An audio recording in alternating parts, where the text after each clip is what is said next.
Final Fantasy, one of the most iconic names in gaming. Everyone has heard of Final Fantasy by now, and many gamers have played at least one of them at this point. Even if you somehow like RPGs and haven't played one, you still have them to thank for the influence they've had on the genre. I always get a kick out of hearing what someone's favorite Final Fantasy game is and why. There is more often than not more to it than just, I think it's a really good game. It's always got some extra story to it about how old they were and what time in their life they played it and why something about that particular one resonated with them so much. I am, as a buddy of mine said to me years ago, one of those Final Fantasy VII guys. We were talking about our favorite games and I started to bring up Final Fantasy VII and he interrupted me to say, "Oh, you're not one of those Final Fantasy VII guys, are you?" Yeah, bitch, I am. I'm sorry your identity is based around not liking popular things for the sake of not liking popular things, but it's objectively one of the best and most important games of all time, so yeah, you got me, I'm one of those guys. I remember when it first came out, I didn't even like RPGs, but my best friend did and I watched him play it a lot. He finally convinced me to try it and it legitimately changed the course of my life. It totally opened up my approach to new games. I learned that even if I don't think I would like a game or a type of game, I should still try them because they might just end up being the most incredible game I've ever played. I'm really excited about this video because there are several Final Fantasy titles I've wanted to get to for such a long time and have just never made the time for. At some point in my life, I've beaten 1, 2, 7, 8, 9, 13, and 15. But other than 7, my memories of most of them are foggy at best. Ever since I started doing this 2-hour series, I've thought about which Final Fantasy has the best hook. 7 is my favorite, but does it really have the best first 2 hours? And if not, which one does? Well, that's what we're here today to find out. I played almost every mainline Final Fantasy game for 2 hours each to find the best one. Couple of things I want to address before we get started. First, and this is my usual disclaimer, I'm obviously not reviewing the entire game based on the first 2 hours. As I said, I'm simply curious as to which one does the best job of making me want to keep playing after 2 hours. At the end of the video, I'm going to rank them based on how interested I am in continuing the playthrough. I've wanted to play every Final Fantasy in order for years, but it's a daunting task to have in front of me, so I've procrastinated a bit. So let's say if this video hits, I don't know, 25,000 likes, I'll beat every game in this video and we'll do a part 2 with full context and see how my initial rankings held up. I think that would be pretty interesting. The last thing I want to address is why Final Fantasy 11 and 14 are not in the video, because it's not for the reasons you might think. I am of the mind that 11 and 14 are mainline titles despite being MMOs. However, I just covered 14 a couple of videos ago when I did MMOs, and I don't really know what I'd have to add to it for this video. 11 is not in this video because of how difficult they made it to even play the game. Hell, I probably spent nearly 2 hours trying to get that game downloaded and installed, so I could review that experience, I guess. But it's just such an obnoxious process that I sort of refuse to reward it by successfully completing it. Between the 5+ step download and install process, the multiple accounts to create and link, and being told your password is incorrect for one of those accounts despite having just logged into that exact account 4 minutes prior, or the ridiculous amount of email spam you get hit with through the entire process, I just decided it's not worth it to have a game in the video that doesn't really offer the same single-player RPG experience I'm really trying to review here anyway. It's a bummer, I know, but also don't make your game so difficult to access, you turd sucks. Anyway, all that out of the way, let's get to the games. We're going way back to 1987 to where it all started with Final Fantasy I.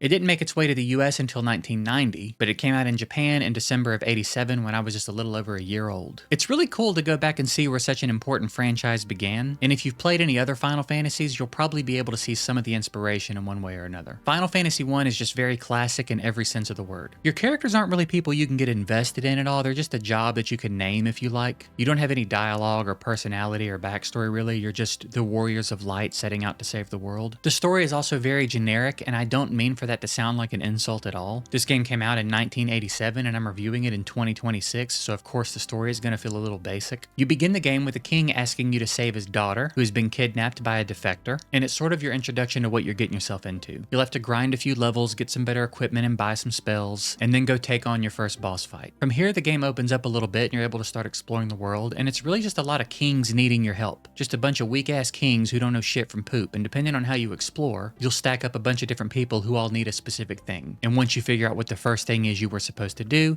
it'll just sort of chain react your progress from there. It's like, oh, you helped me? Here, take this random item I have for no reason that just happens to be exactly what you need to give someone else. Again, it sounds like I'm being dismissive, but this is just the best way to describe it. For its time, this was revolutionary stuff. As I said, I've actually beaten this one. We did it on stream over the course of a few days, and it was a lot of fun. As cool as it is to go back and see where it all started, this game can turn into a bit of a slog, and if not for some of the quality of life features in the Pixel Remaster version, I don't know if I'd have been willing willing to beat it. Being able to turn off random encounters is such a big deal here because you'll never make it more than 10 steps without one, and when all you want to do is get where you're going, it gets old really quick. You can also do things like increase your experience and guild multipliers to speed up your progress a bit, and all this comes together in a way that really gives you control over the experience. I didn't mess with the multipliers for this 2 hours or for the majority of my original playthrough. Only in the final portion of the game when I wanted to grind some levels did I turn up the XP multiplier. If you want to play this one for the experience, I personally don't think there would be any shame in just cranking the multipliers up straight out of the gate and turning the encounters off when you've had your fill, but I also don't know if I think you're really missing out on anything other than just being able to say you've beaten it. If you play it, you better stock up on antidotes, I'll tell you that much. I love and respect Final Fantasy I for what it is, and I'm glad I did go back and beat it, but it's not something I'd ever play again, unless this video hits 25,000 likes, in which case I'm gonna have to. Next is Final Fantasy II, and this is such a step up from Final Fantasy I in so many ways. They really went all out in their attempts to innovate and expand on what they built with Final Fantasy I in just about every direction. There are so many new systems here, and this is also the beginning of a few things we will continue to see throughout the rest of the series. Right away, you'll notice that you aren't choosing jobs here. You're just given the opportunity to name these 4 characters. These characters actually have dialogue, and there's a little bit of a backstory with them as well. It's nothing crazy, but it's there. The NPCs you'll encounter have a bit more character to them here, and everything generally just feels like it has a little more substance. There are quite a few changes to combat and equipment. This is where they introduce the front and back row mechanics. Bows and magic work from the back row, and they can also only be hit by those things. They'll expand on this system moving forward, but to my understanding, that's how it works here. You'll also notice that all your characters have individual levels for each type of equipment, and that you have more control over what is equipped. If you want someone to dual wield swords, or go with the traditional sword and shield, or mix it up and have them go with sword and mace or something, you're free to lean into whichever setup you want for each character. But it's worth looking at their stats to see what is going to suit them the best. This is also where we get introduced to MP in a way that more closely resembles what most of us are probably used to, where skills cost a certain amount of points rather than just being limited to a certain number of casts for each tier of skill. We have a new dialogue system with keywords which allow you to learn and ask about key elements of the story, as well as require you to use key items to progress dialogue in some instances. It won't always be enough to have a key item in your inventory. Sometimes you have to actually navigate to it in a conversation with the right person to move things forward. We see several quality of life upgrades here in Final Fantasy II. Inns no longer outright inflate with each new town, but rather charge you a prorated amount of gil based on how much use you're getting out of them. It's now free to revive a party member in a church, just things like this throughout. There are a few additions to the boost available through the Steam version to further customize and streamline your time playing for anyone interested in that. I find Final Fantasy II to be significantly more engaging. I think they really did a fantastic job building on what they accomplished with the first game. There was clearly so much thought and effort put into taking things to the next level, and you can really see it in just about every aspect of the game. The music is stronger and it feels like there's a little more variety, the dialogue feels better, the story is a little more interesting, combat is far more interesting in several ways. Everything just feels a little fuller here. A couple of other cool things here too. I mentioned this is where we see the first of a few staples in the series. This is the first game where we see chocobos, and you can hop on one as soon as you find it and ride it where you like. You avoid random encounters while you're on it, and it will leave when you dismount. We meet Cid for the first time, who in this game is the captain of the airship you'll pay to fly you around the map occasionally. He won't always be this exact character, but there will always be a Cid in a Final Fantasy game moving forward, and more often than not, he is connected in some way to airships. Final Fantasy II is the first time we see Phoenix down. Final Fantasy I laid the foundation, but Final Fantasy II really feels like the beginning of the series as we know it, if that makes sense. Next is Final Fantasy III, and the first thing you'll notice here, other than your characters looking like dollar store Power Rangers, is just the overall upgrade to the quality of the game. The music and sounds are quite a step up. It looks a bit better. The map design and environment building have improved a lot. The story is a little bit more engaging. Just all around it looks and feels like we're moving forward. They did make a few changes from some of the ways the game works that they implemented in Final Fantasy II. We have reverted back to the limited number of cast version of MP rather than the spells costing a certain amount of MP. I definitely prefer it the way it is in Final Fantasy II, but it's ultimately not a big deal. We now have a job system where you can seemingly switch your character's roles whenever you like. So instead of leveling up different types of equipment for each character, you now level up whichever job your characters are assigned to. It's kind of interesting and adds a little bit of strategy as you move through the game. We see a version of the key item system where you can give certain NPCs items, which will be necessary more than once even in the first 2 hours. So that's clearly something they wanted to emphasize. You will now see different types of springs, generally in towns, but sometimes out in the world, that will either revive KO'd party members, remove all status effects, or fully recover HP and MP. So the need for ends has been alleviated a bit. I was really enjoying myself, and then I hit a certain point that really changed the way I was feeling about the game. There's this weird obsession early on with the spell Mini. You'll get the spell, and then it'll want you to cast it on your whole party to access the next area. Once you get through there, you think that's over, but the very next area makes you do it again. I'm not sure why they beat this to death the way they did, but it's kind kind of annoying. The problem with many is that if you only have one mage that knows the spell, they're only going to be able to cast it twice before they're out of MP for it. So you'll have to cast it twice, recover MP either through a spring or an N, cast it twice again, recover MP again so you're able to cast level 2 spells, and then move forward. In this temple, which is the second time it makes you do all this, you have to remain in mini form even through the boss fight, which renders anyone that's not a mage basically useless for the fight. So what they want you to do here is switch all or most of your party members to mages just for this fight, which again just kind of felt annoying. I guess if this is their way of letting you know early on that job switching is going to be an important mechanic, I feel a little less annoyed, but the whole mini thing was really just a pain in the ass. Either way, we did what we needed to do and got through it fairly easily, albeit tediously, and hit the 2-hour mark right around the time we were going to board the ship and venture out into the world. It definitely feels like a step up in quality in many ways from Final Fantasy II, and it's cool to see them trying some new things, even if some of it aggravated me for a few minutes. I am definitely interested in coming back to this one. Next is Final Fantasy IV, and now we're getting into the real shit. This gave me some of the familiar feels of an actual Final Fantasy game. This feels like a whole production rather than just a game. For starters, we finally have named main characters, and everyone has so much more depth and substance here, including the NPCs. It feels like there's already a much wider variety of music as well. They really put some emphasis on setting the tone for each scene. The atmosphere here is just phenomenal. I am extremely invested in this story so far. We continue to see improvements in basically everything, but it's a pretty noticeable step up here. And we also see a lot of new things for the first time that we will see in future titles. This is the first time we see attack gauges, which change the whole dynamic of combat quite a bit. It's now a feasible strategy in some cases to wait before attacking and use the flow of time to your advantage in fights. Combat in general feels pretty evolved here. The sprites are a bit more detailed, the attack and skill animations have leveled up significantly, I'd say. It's solid all around. It's a common occurrence here for characters to join your party for a while and then leave, and you'll notice many of the characters have their own unique abilities in addition to the traditional attack and magic options we're used to seeing. This is the first time I've seen summons. Perhaps they come a little later in 3, but I know they're not in 1 or 2. The storytelling here is perhaps the most noticeable change right away though. This game has a killer start, and within the first few minutes even, I was very interested in what was going on. While your characters already have names and backstory and feel like actual entities in the world rather than just your playable robots, they did maintain the job system in the sense that everyone has a particular job. So if you played the previous games and are familiar with the jobs, you'll know what to do with these characters. It's also easy to understand if you don't know anything about it though, as they generally come equipped with applicable gear to begin with and a few abilities to give you an idea of what types of things they do. Everything about this game so far has been excellent. The pace of progression is really good, the way you weave in and out of the story is very well done, and the cutscenes are just crazy good for the time. Like, it feels like they had an actual director for these. The tone and pacing and camera movements, coupled with the music, just makes for some fantastic content. This is the first one I've played so far for the video that I actively want to go and finish. I'm very wrapped up in what's going on here, and I want to know what happens. Next is Final Fantasy V, and I realized as I was loading this up that I don't think I've ever heard one single person say anything about Final Fantasy V.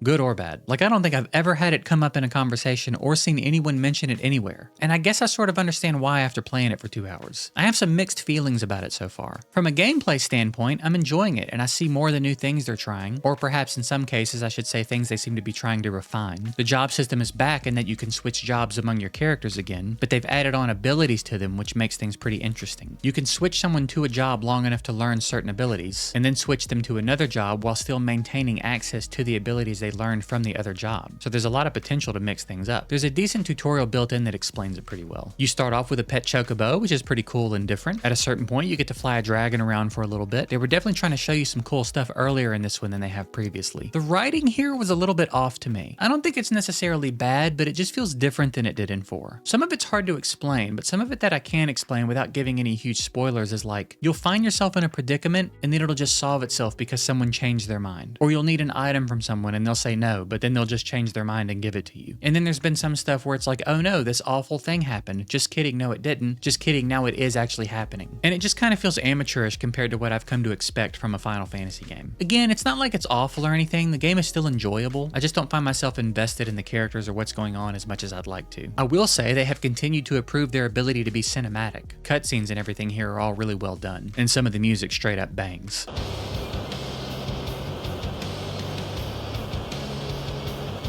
I can see some of the areas where they tried to innovate a little bit, but this one just isn't hitting for me the same way 4 did, which up to this point has been my favorite by far. Next is Final Fantasy VI, and this is one of the 2 that I was most excited to play for this video. I've been meaning to get around to Final Fantasy VI for years and just never have, but I've had several people tell me how good it is. This feels like the first time it's appropriate to use the word evolution when talking about the progress these games have been making throughout the series. You will notice how different everything is right away. The art, the music, the character design, the writing, the environment design, and world building. I imagine this felt like quite a step up when it came out. This feels like something that probably came out around the same time as Chrono Trigger. It's got that kind of feel to it in some ways. I looked it up right after I wrote that. Chrono Trigger came out a year after Final Fantasy VI, so GG. I also don't recall one mention of a crystal in my whole 2 hours, so I think we finally moved on from the 4 crystals thing being the foundation for the story. The writing here is night and day compared to what I experienced in 5. Again, I'm not trying to hate on 5, but this is some good shit here. We're introduced to several characters pretty early on, with each clearly having a lot to them and a lot going on that you'll learn more about as you play, and the pacing of it all is very good. There was also a moment very close to the end of my 2 hours where my party basically split into 3, and I got to choose which group I wanted to play, essentially allowing me to stay engaged with whichever part of the story I was most into at the time. I thought that was a really cool move. This is also the first of the series that seems to fully feature a female protagonist, which is pretty dope and feels significant. Everything about this game just feels so sharp and improved. They knocked the cutscenes out of the park, and again, the writing here is top notch. This is probably the most interested I've been in the characters so far. 4 is close, but I think I'm more invested in 6. 6 also teased this character, and immediately after naming him, I could not stop thinking about when I was actually going to get him in the party. He's a ninja assassin with a dog. Are you fucking kidding me? Everybody else can go home. I'll just beat the game with him. We're back to characters having their own inherent mechanics, and they're so fun. Edgar, for example, can use tools, which it seems like there are going to be a lot of, and they all do really cool different attacks, like AoE crossbow shots or an AoE poison cannon. I'm stoked to see what else there is. Shadow can throw things, and sometimes his dog counterattacks. At least I think that's what's happening. The dog just pops off sometimes, and I don't think I do anything to trigger it. Each character now has 2 relic spots, essentially accessories as we know them, that do things like automatically cast haste at the beginning of a fight, prevent certain status effects, and so on. We've also had several instances of gameplay that are not simply combat or exploration. In this cave, it's a bit of a mini-game to clear certain paths to get to the captain and fight him. Here, we're on a raft choosing which way to go at certain forks in the river. The game is showing us early on there will be more going on here than just fighting and running around. They got wild with the chocobo riding, and it looks pretty cool, but I don't know what they were thinking with this music.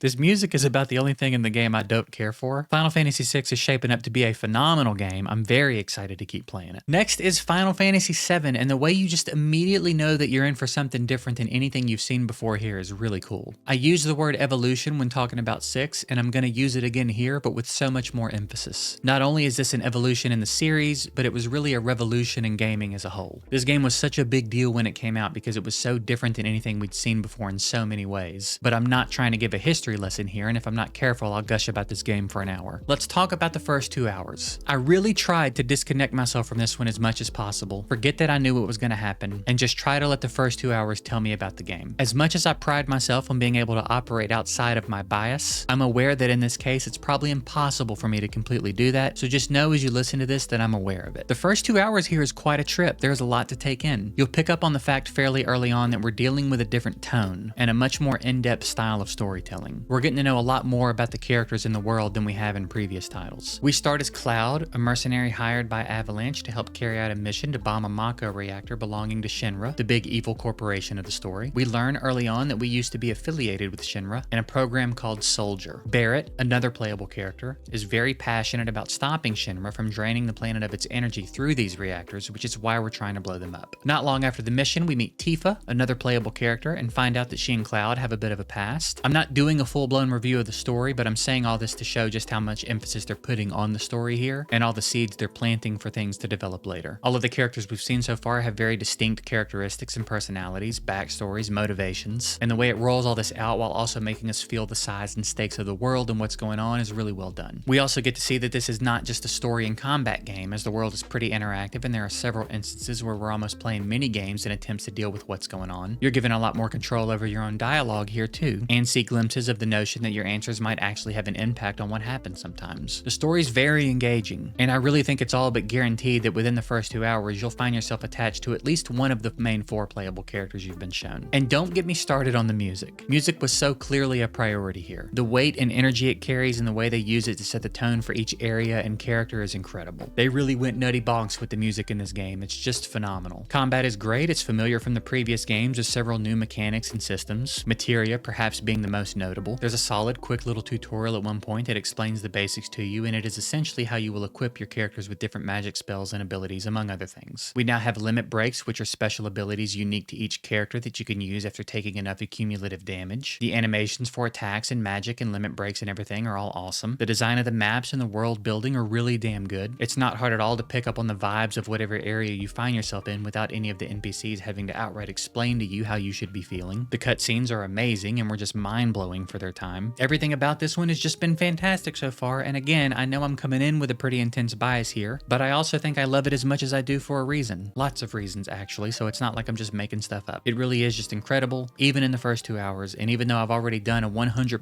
playthrough and beaten it several other times, I'm really looking forward to doing this again if the video hits 25,000 likes, so click that like button if you haven't yet. Next is Final Fantasy VIII, and this one has a bit of a rough start if I'm honest, and I say that as someone who actually really likes this game. I've always said the biggest problem Final Fantasy VIII has is that it had to follow one of the greatest games ever made. And while I do think it's underappreciated, I also think there are some valid criticisms to make here. I get the impression that they saw the success and all the innovations they tried with 7 and thought they should try to recreate that success through a whole new set of ideas, but it feels perhaps like too much too soon, especially after what sort of became a proven formula. This game immediately feels very different than 7, which also felt very different from any previous titles. The story's rolled out a bit differently here too, and I honestly don't think they do a ton to get you very invested in the first hour or so. You are Squall, a student in some academy who's preparing for a big test. The opening cutscene shows you in an intense fight with Cypher, who we learn shortly after is another student, and the two of you were actually just training. Short of being a bit brooding, we really don't get to learn much more about Squall, and honestly, even throughout the full 2 hours, I still don't really know much about him. I also hate Zill. He's probably my least favorite character in any Final Fantasy game I've ever played. So other than Keistis, there really isn't anyone to like in the game if I'm just basing it on the first 2 hours. There is a slew of new mechanics to learn here, and this is another thing I think could contribute to the negative feelings a lot of people have about the game. A lot of the first hour is tutorials about these new junction mechanics and draws and GFs, and it's kind of convoluted and hard to understand initially. It can be quite overwhelming. Don't get me wrong, I think they're really cool mechanics, and later in the game, when you have a good understanding of them, you can do some really cool shit, but it's a lot to take in at the beginning of the game. I think the combination of no real aggressive hook, combined with the borderline staggering amount of information the game is throwing at you about all these new mechanics, could have just turned people off before they got to any of the good stuff. And there is a lot of good stuff later on. Triple Triad is one of the best pieces of additional content in any game I've ever played, Final Fantasy or otherwise, but I didn't really get to it in my first 2 hours. Your first taste of a boss fight comes as part of your preparation for your big exam that's been mentioned a few times, and it's against Ifrit. It's not too difficult, and when you beat him, you obtain him as a GF or Guardian Force, which are essentially the summons in this game, that also come with their own whole set of mechanics and things to know. Combat in this game is pretty fun, and there's a lot to it. It does feel a bit slower paced even than 7, with even the earlier boss fights lasting a while. It's also worth mentioning that enemies scale with your level in this game, so trying to overlevel could actually be more of a hindrance than anything at certain stages. There's now a mechanic with regular attacks that if you time a button press correctly, you'll do some bonus damage. The draw mechanic is pretty interesting. You're basically draining magic abilities from enemies to store or turn right around and cast back. The summon system is very different here, with each GF having their own HP pool and sort of becoming a shield for you while you're in the process of summoning them. Limit breaks are now available at critically low HP rather than just being built up over time. It's all pretty involved and fun. The intensity of everything did pick up a bit in the last 30 minutes or so, but I'm still not finding myself quite as invested in the story as I'd hoped to be at this point. Despite a decent amount of action, I haven't really been given a lot to care about yet. Cypher is an asshole. I'm pretty indifferent to most of my characters at the moment, and short of a glimpse that something is going wrong during the training exercise, I still don't really know too much about what's even going on yet. Again, as a whole, I really like Final Fantasy VIII, and I wish it was better appreciated, but if we're just going off the first 2 hours, I think the hook leaves a lot to be desired. Up next is Final Fantasy IX, and this feels more like what you'd have expected the follow-up to Final Fantasy VII to feel like, in my opinion. It seems pretty clear here that after 8 didn't pan out the way they hoped, they worked their way back to something more similar to 7. This feels and plays a lot like Final Fantasy VII, just with more advanced graphics and some updated systems, and I'm a big fan of it. I think we have another really solid start here to the story, and we get to know the characters much better and more quickly than we do in 8. As the story begins, you even wonder if you're the bad guys for a little bit because you're going over your plan to kidnap a princess. is. After some time, you'll find out she wants to be kidnapped, and as you continue to get to know all the characters, you'll figure out pretty quickly you're not the bad guy. I mean, obviously you're not gonna be the bad guy, but it's still a fun way to introduce the story. The game also has you bouncing around quite a bit between characters you control, so they're really giving you the time and access needed to get attached to each character, and I think that's a pretty cool move. There's some fun stuff going on with the combat here too. Limit breaks have been replaced by something called trance, which activates much in the same way limit breaks did in Final Fantasy VII, but now trigger automatically and change the state of your character during a fight. You change forms a bit, become stronger, and get access to some new abilities you can only use during trance, and not every character can enter trance apparently. You also now have an abilities tab where you can learn abilities currently only being granted to you by certain items. You can use your limited supply of crystals to decide which abilities to equip or not, and there's a solid amount of stuff going on in here. It's a pretty neat system. Combat itself is solid, and they seem to have dialed it down a bit from 8. I feel like 8 has some of the harder early game combat I've encountered so far, but this was pretty manageable as long as you're willing to use a potion occasionally. Some characters have synergies as well, and I think this is really fun. One example is that Steiner and Vivi can link up on Steiner's turn to do sword magic, where Vivi will enchant his sword with whatever spell you choose for that attack, essentially allowing Steiner to contribute magic damage when you feel like that's necessary. I also just really enjoy all of these characters. Zidane actually has some charisma. He's not just a pouty, broody dude like we've seen in the last couple of games. Steiner is kind of annoying at first, but you understand why he is the way that he is. Vivi is very lovable, and you'll find yourself interested in seeing his arc as the story plays out. And Dagger isn't just some dumb, incompetent princess or anything. They all have interesting personalities, and they interact in ways that make sense and are entertaining. We also already have a clear-cut goal, with some other things to get involved with on the way. We've already experienced some loss, as well as some intense scenarios, and they all carry a bit of weight because of how well the game has presented the characters to us. I think it's all really well done, and I'm definitely interested in continuing the playthrough. Next is Final Fantasy X, and holy shit balls, this is such a strong intro. My god, man, what has taken me so long to play this? This and 6 were the two I was most interested in playing, as they're the two I've heard the most about over the years, and damn do I regret not getting around to playing this one. This was such an incredible 2 hours. I want to be clear, I came into this game virtually blind. I remember, hell, I don't know, probably 20 plus years ago at this point, watching the same friend I used to watch play Final Fantasy VII play a little bit of Blitzball, but I started this playthrough not even knowing the main character's name.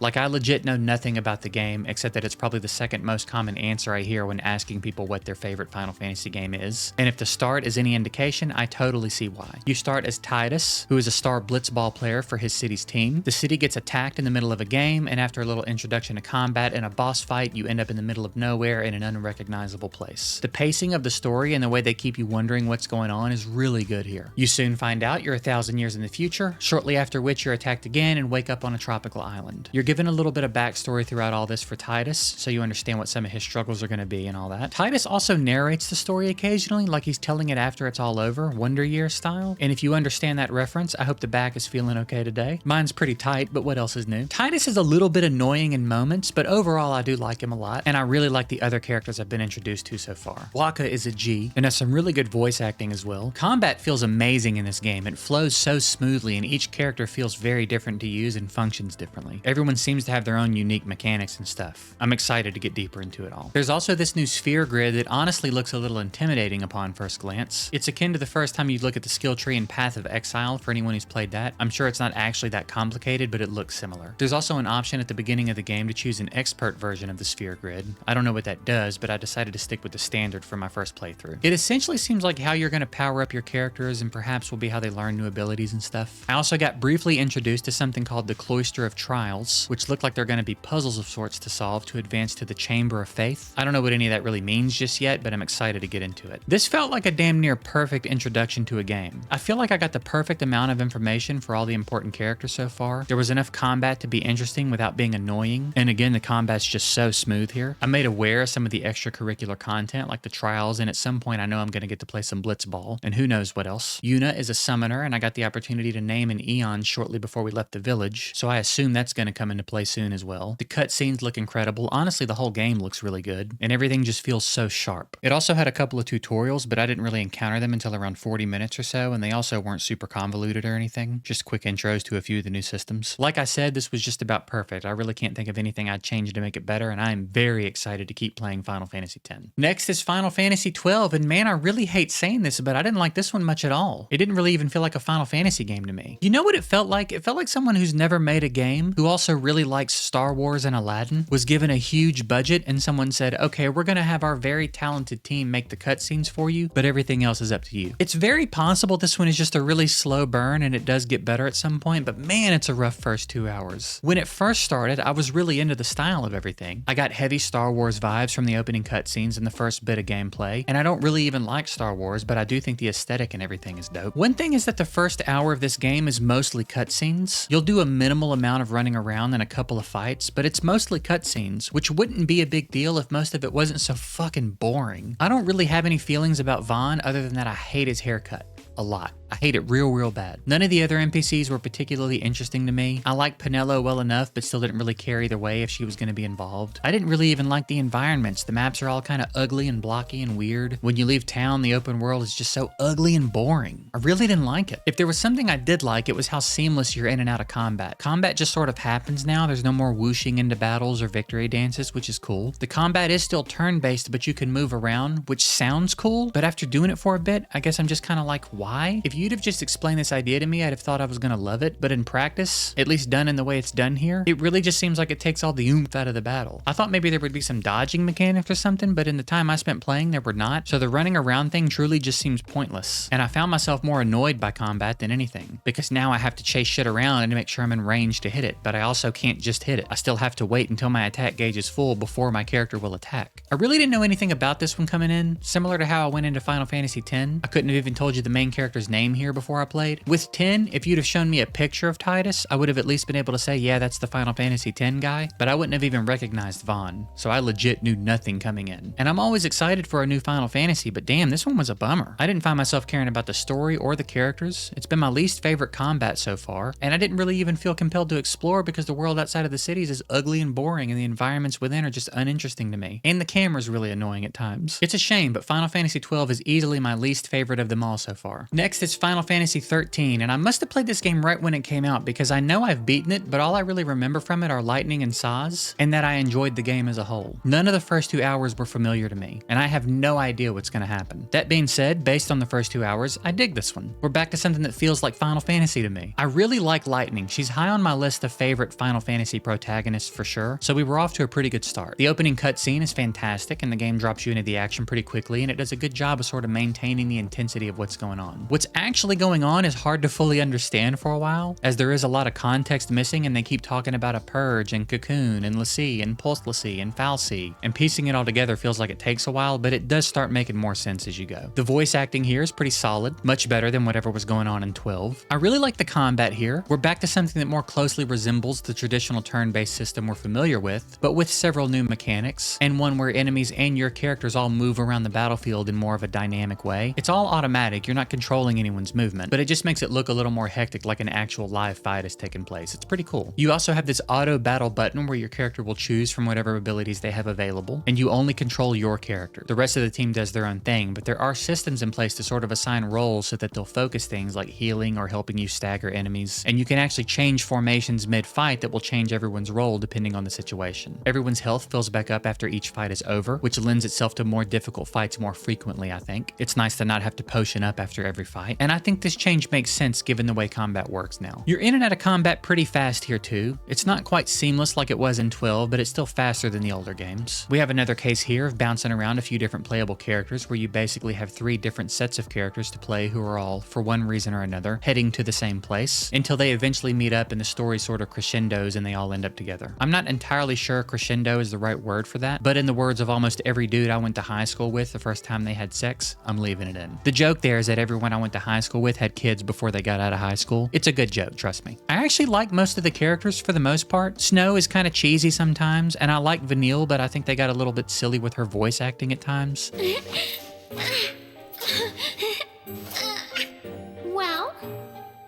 That's, I really like Lightning, as I've said, and I also think Saz is dope. It's a pretty good cast so far, and between how interested I am in where the story is going, as well as just how fun the combat is, I'd say I'm pretty excited at the prospect of another playthrough for Final Fantasy XIII. Next is Final Fantasy XV, and this one's dope. I like it a lot. They tried a lot of new things here, and I'm into most of them. You are Prince Noctis, and you're setting out on a road trip with your 3 companions to Alticia for your wedding. This is kind of cool because it sort of gets back to the roots of just having the 4 Warriors of Light. These will be your 4 characters through the whole game, and you'll maintain control of Noctis, at least up to a point. If I remember correctly, later you can switch to the others, but essentially you control one and the other three just do their thing. The combat here is quite different than what we've seen before in Final Fantasy. We no longer have turn-based combat, and while I tend to prefer turn-based combat, I actually really like the combat here. It's very weighty, it feels great to play, and I think they did a good job of giving you so many different things you can do, but integrating them in a way that feels pretty smooth and keeps the fight going. You have 4 slots of weapons to equip, where you could also equip spells, and some enemies will be weak or strong against certain weapon types, so swapping mid-fight is pretty important. You have some pretty cool abilities like phasing and warp dashing, it's pretty fun. Your teammates also have abilities you can trigger pretty easily, with more to unlock as you progress. There's dodging and parrying and just really a lot going on with the combat, and as I said, it's pretty fun. The game is obviously gorgeous, it's got a big open world and it feels awesome to be in. I like all 4 of the main characters so far, and I think the way the game makes it feel like you have 3 people with you rather than you're in control of 4 people is pretty cool. As you run around, they banter and get distracted, and it just feels like they're doing their own thing. The voice acting is great, the cutscenes are incredible looking, and the game just feels solid to play all around. There will be quite a bit to learn and adjust to, as a lot of things do feel different, but it's also easy to play and makes sense for the most part, and there are some tutorials at the beginning that are really good for getting the basics down. In addition to the main story, the game makes it pretty clear there's going to be plenty to do to keep you distracted. There are hunts to get into, tons of side quests, mini games, and again, a big open world to explore. You also get around using a car, and you can either drive it yourself or have Ignis drive and just enjoy the ride. My favorite thing about this is the radio in the car. There are tons of different tracks to cycle through, including the soundtrack to some other Final Fantasy games, including 7, so your boy will be doing a lot of riding around and vibing. Each member of the squad seems to have a special ability.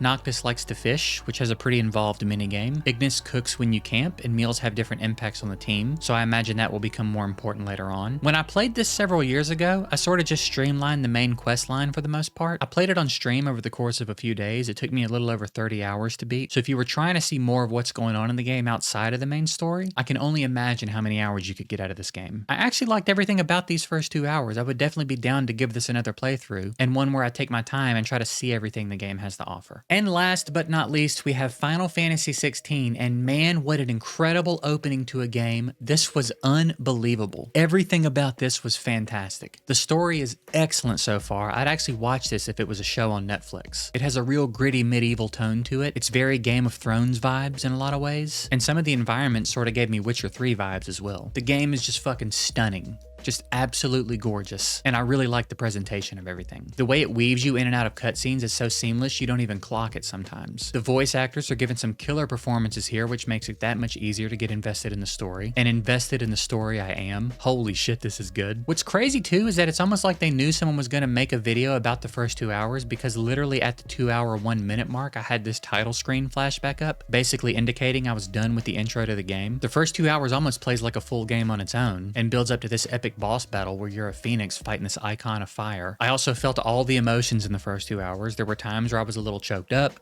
times I was angry, times my jaw literally dropped, and it's just some fantastic storytelling so far. I really like the feel of the game. Being in these environments feels awesome. They're so well done. One thing I've noticed that I hope changes is that the world doesn't really seem to be opening up, and I really want this to turn into an open world game at some point. So far it's been locations, and anytime I've left the castle, it's just had me fast travel to the new location. I really do hope I get let off the leash at some point so I can fully explore this world, because everything in it is just so beautiful. It wouldn't be a deal breaker in the slightest, it's just something I like. Combat is also super fun here. It's like they built on what they did in 15 and made it sharper and flow more smoothly. There's a lot of cool stuff going on here. I also really like these characters. Sometimes the main character kind of has to grow on you a bit in these games. I love Cloud, for example, but man, he can be annoying sometimes early on. I liked Clive immediately. He's such a solid dude, and the characters around him are all just exceptionally well done in my opinion. I don't actually think I've met any of the other characters that will be with me long term yet, but I have experienced being in a party for a little bit, and it's very similar to 15 in that I'm controlling my character and they're all doing their own thing. Perhaps this changes later if and when we meet some more party members, but for now that's been my experience. I feel like I've heard a little bit of negative feedback about Final Fantasy 16, and unless things take a severe turn at some point, I can't imagine why that would be the case. I had an absolute blast in my 2 hours, and I am stoked at the idea of finishing this playthrough. Even outside of Final Fantasy games, this is the most the game has hooked me in a long time. them. Now it's time for the hard part, ranking them in order based on how bad I want to keep playing them. This was so much harder than I thought it was going to be, but I think I feel pretty good about it. We'll start with the game I'm least interested in playing and work our way to most interested. Starting at the bottom with number 14, we have Final Fantasy I,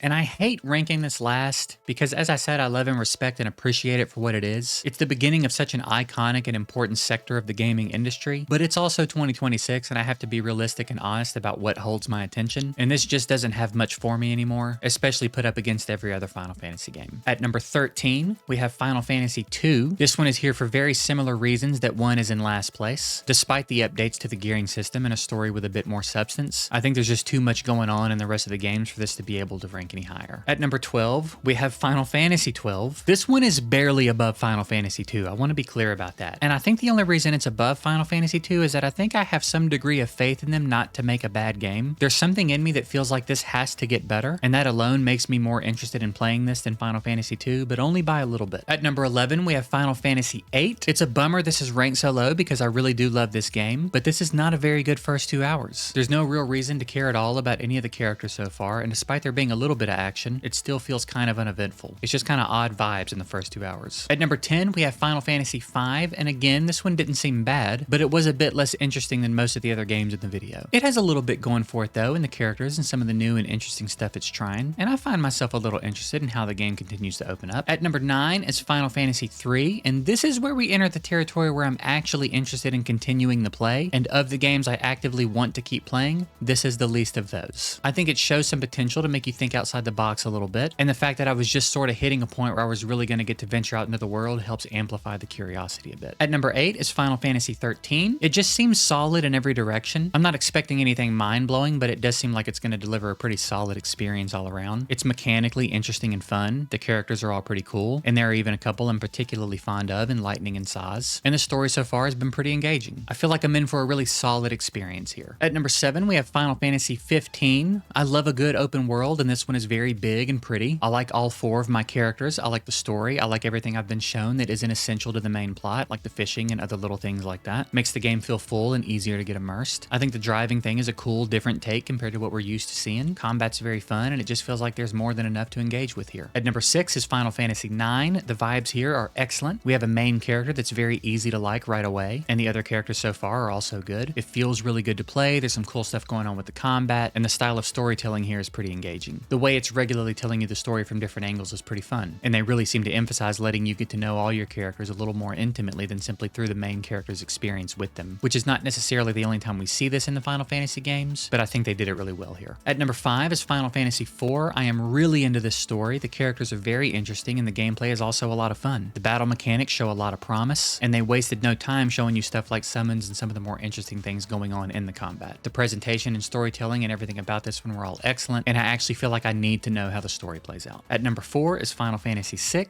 Similar to my feelings about 4, but amplified a bit, I think. Very cool story so far. The diversity and the personalities of the characters, and they're showing you so much stuff that indicates this is more than just a run from location to location and fight stuff kind of game. Also, the ninja assassin with the pet dog. Do I really need to say anything else? Entering the top 3, we are kicking it off with Final Fantasy VII, my all-time favorite game, depending on when you ask me anyway. Sometimes it's this, sometimes it's Diablo 2, but either way, really solid intro to a game here. We see a level of personality in the characters here that I don't think we'd seen up to this point in the series, and honestly even beyond it in several cases. I felt like I understood these characters infinitely better than anyone in Final Fantasy VIII after 2 hours, and even better than understanding them, I'm interested in them. The story here is very intense, and it does a good job of placing the weight of it all on you. I think the world building is solid here. It's easy to feel what they want you to feel in each area. Combat is solid. There are systems that show promise of opening up and getting very interesting in the way of materia and limit breaks, and it's another example of a game that seems to be trying to make it clear you'll be doing more than running around and fighting. If I had never played this game before, I think I'd still be extremely interested in continuing this playthrough. Hell, I still am despite having done it several times. At number 2 is Final Fantasy X. I was so happy I enjoyed this one as much as I did. I've heard for years how incredible it is, and it's easy to see almost immediately. I love the foundation for the story for Tidus. I think they did such a good job of showing you who he is and what kinds of struggles he's going to be susceptible to as the story progresses. Combat's very fun here. I really like the other characters I've met so far. Shout out Waka. I'm such a fan of him already. I really like the locations I've seen so far. I think it's put together very well, and I'm really interested in seeing the world open up for me and getting to experience everything it has to offer. I want to see where the story goes. I want to learn more about Eon. polygons. I want to dig into the trials more. I want to play blitzball. It's like every little thing this game has teased at all, I am very actively interested in seeing. I'm very excited for my playthrough of Final Fantasy X. And coming in at number 1 is Final Fantasy 16. I would never have guessed this would be number 1 when I started playing games for this video. I haven't heard much feedback on this game at all, but most of what I've heard was not very good. I was coming in totally blind to the actual content of the game with no real expectations, but man, I think this game is just unbelievably good so far. And as I mentioned in the review, they very clearly designed the first 2 hours specifically to be that good. Every single thing about this game has my full attention. The story is ridiculous and the characters are all so well done. I really like the protagonist as well as the people he surrounds himself with. The voice actors did an amazing job here as well, so it makes it easy to feel things for these characters, whether those feelings be positive or negative. The combat is very fun for me. The game is gorgeous. It really just nails everything I'd be looking for in a game so far. At the time of writing this, I've put another 3 hours or so in, and I'm just as engaged as ever. I'll definitely finish this game before I move on to anything else, and if you're someone who has also heard negative feedback about this one and that's kept you from playing it, I'd recommend giving it a shot, because I'm in love with it so far. And that's going to do it for this video. I really had such a good time making this video. Playing every Final Fantasy game is something I've wanted to do for such a long time, so being able to start the process is so cool. I'm going to beat them all, but making that into a video is going to be quite an undertaking, and I really only want to do it if enough of you want to see it. We're talking hundreds of hours of gameplay, and that's before any writing or combing through the footage and editing and blah blah blah, so if that's something you actually do want to see, get this video to 25,000 likes and I'll make it happen. I don't usually do that thing where I gatekeep a video idea behind likes, but that's one I really don't want to do unless I think people want to see it, because it's going to be so much work, so that's why we're doing it this time. Let me know in the comments which Final Fantasy is your favorite and why. That's not engagement bait. I am genuinely interested and will read as many comments on this video as I can. If you haven't and you feel so compelled, hit the like button as that can help the video get out to more viewers. Subscribe if you want to see more of what I'm doing, and the algorithm thinks you'll really like the video on the screen right now, so see if it's right. I appreciate you guys watching. I hope you have a good one, and I'll see you next time.